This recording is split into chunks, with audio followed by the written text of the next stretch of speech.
All right, guys, it's Honey Badger here. I got a crank no start with Stinky. Now, it can't be too bad because I drove it in here and it ran. So I'm trying to figure out what it is. I ran some codes and I'll pop those up here.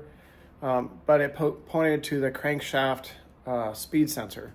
So I ordered one of those and we'll get it replaced and then see how it fixes it. If it doesn't fix it, then we gotta keep digging.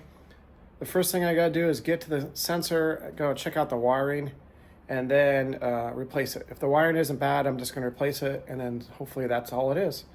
We'll get back. Okay, back there is that 10mm bolt, and then behind that is actually the crankshaft sensor. So I'm gonna get a long extension, get a 10mm socket on there, and we'll pull it out. Get in there and reaching at it and pulling it out. Hopefully it'll pull out and I don't have to fight to get it out, but that's what we're looking at. Right there is a 10. I'm accessing with the fender well out. Actually, I barely have a fender, but the inner fender well is out, so that makes it easier. If you have your inner fender well in, you gotta take it out to get to there.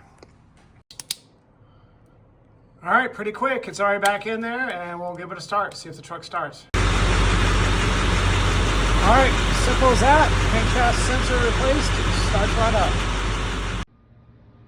All right, if you guys are looking, here's the part number for the crankshaft position sensor, standard. And I got it from Rock Auto. All right, simple as that. Stinky's fixed. It's a good example of using your code scanners to double check things to make sure you, before you start digging into a lot of things and assuming things are wrong, a code scanner actually showed what the problem was. The only thing you want to make sure is the wiring and stuff to that sensor isn't bad. Otherwise, it could lead you down a trail.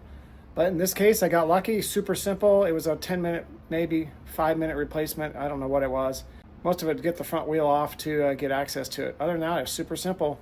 Honey Badger's out.